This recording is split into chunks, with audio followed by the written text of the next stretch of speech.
Implausible Nature now has dice. That's right, you can get these awesome D6s made by our partner, Baron of Dice. These custom dice have the Implausible Nature logo on the six side and also come with square corners, which means they will roll more evenly than rounded corner dice. Head on over to baronofdice.com and use discount code IN40K to get a discount on your order and support us at the same time. Check out his full collection of dice for all your gaming needs with the link down in the description. Welcome to Implausible Nature, your home for all things Black Templar. On today's video, we are talking about the new Jump Pack Intercessor unit. We have been waiting for this since basically Assault Intercessors came out all the way back in Indomitus. It's they've been rumored for a very, very long time, and we're finally getting them.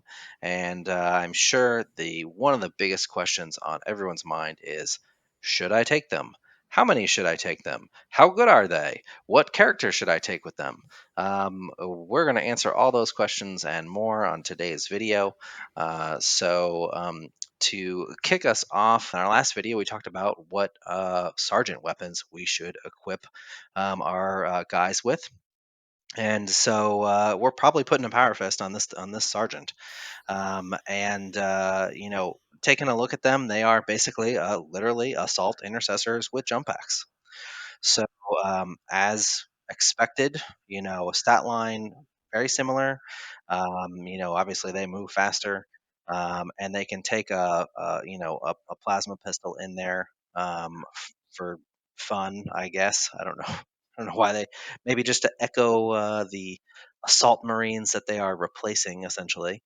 But otherwise, they're pretty much the same. Same number of attacks.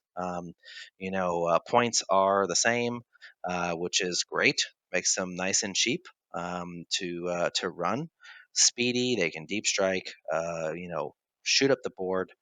They do have that fancy new Captain Jump Pack model that they can run with. He gives them +1 strength on the charge. Which is handy. But they also can go with the Jump Pack Chaplain, who helps them dish out more mortal wounds with his ability plus their Hammer of Wrath. And then he gives them what I think is actually a more important +1 to wound, because that to me is better than the strength bump, because in most cases it's going to be either the same or into much tougher things better. Um, Bob, what is your initial thoughts on these guys now that we kind of have the full picture of them? All right. So, for those that haven't been paying attention, basically the same stat line with a couple of exceptions. They are OC1, they're not battle line, and then obviously they move 12. So, things of note as on the stat line itself. So, they aren't great at capturing things like the assault intercessors are if you wanted a cheap mobile unit, like we talked about in a couple of videos ago. Putting those in pulsers and dropping them off on an objective is handy because they have OC2 to be able to do that, while the assault jump pack assault intercessor versions, they are just the OC1. So what they are good for is going to be making a early game jump across the board or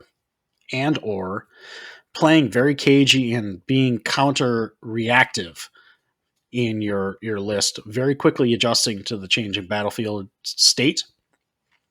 Or, so they do have lots of ores on these.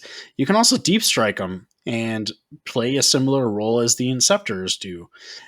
Mind you, they do have to be at a 9-inch distance rather than the 3-inch distance, but that still gives you something that your opponent has to think about on the board. So I think these guys are going to be useful for secondary play. I don't think they're going to put out a ton of damage unless you combo them with something like a chaplain, because they do have the Hammer of Wrath, so they can do mortal wounds on the charge. throw down some mortal wounds, and then you get the chaplain who can also do that, give you some additional. And then depending on the size of your unit, so you could take a couple minimum size squads of 5, or if you wanted to go a little bit heavier, the 10-man squad, because you're only paying 80 points for these. That's really really cheap. Yeah. Really really cheap for jump packs. Yeah. That's really cheap. They can do a number of damage, get across the board. So if you want an alternative to your Primaris Crusader squads who have Scout, Hmm. have that range. So these guys, obviously you're gonna want your Primaris Crusader squads on the objective. They're perfectly good there. They can hold that. They're durable. Then you can follow up with your jump pack and continue on to your opponent's side of the board to lock up a flank real quickly, or reinforce one of your Primaris Crusader squads on one of your flanks if you need to, or even the center.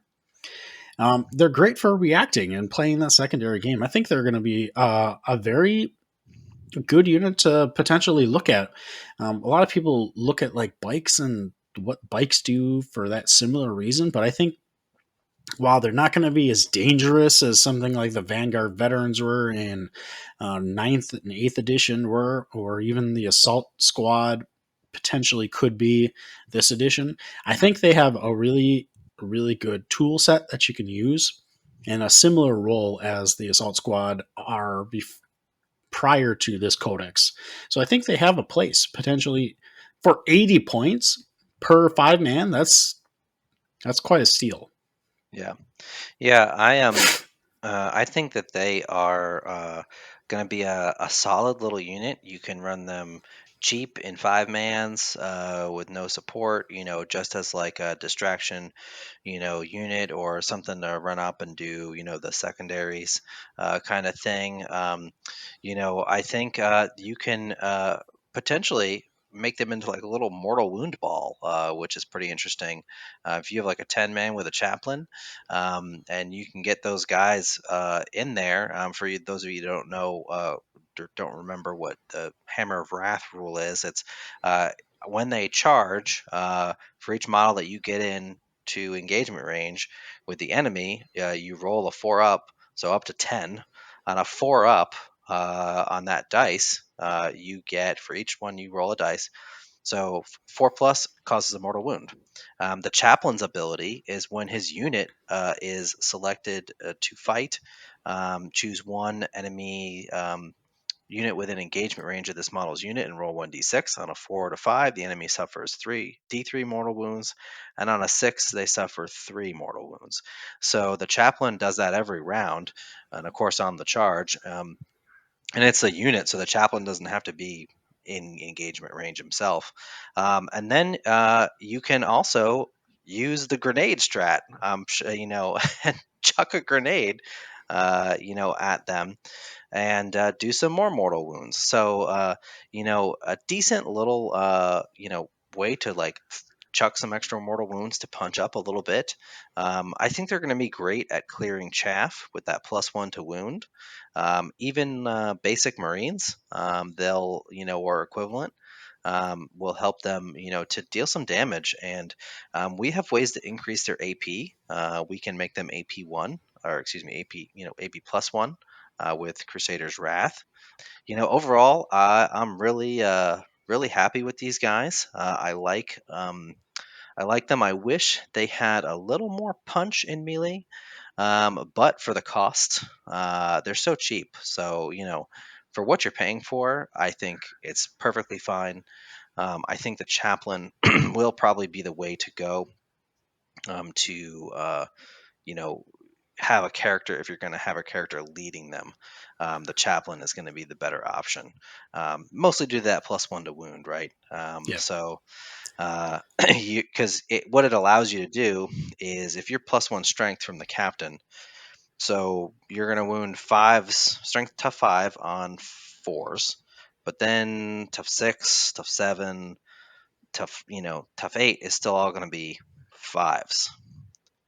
So versus with +1 to wound, when you are, um, hitting tough 4, it's still going to be 3s.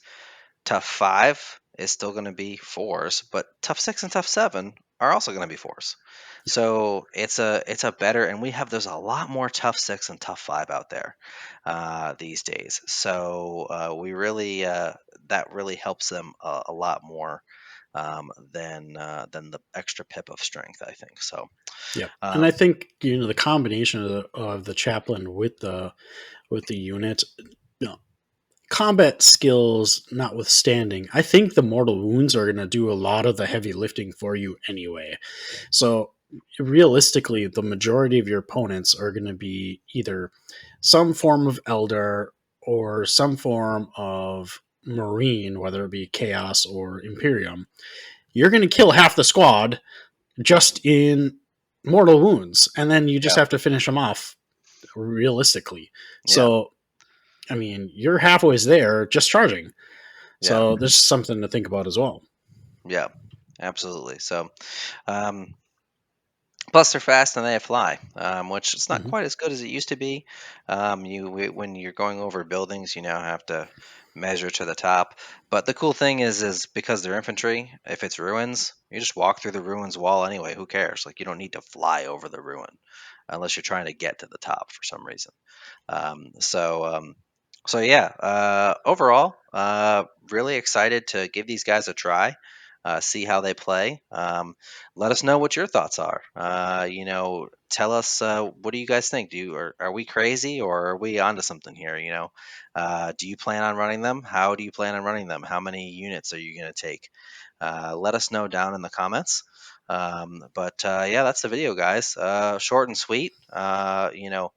Not really any negatives here for me, given their points cost, and so just make sure that you hit the subscribe button. Click all the YouTube things to make the algorithm hamster wheel run, and also, check us out on our Discord.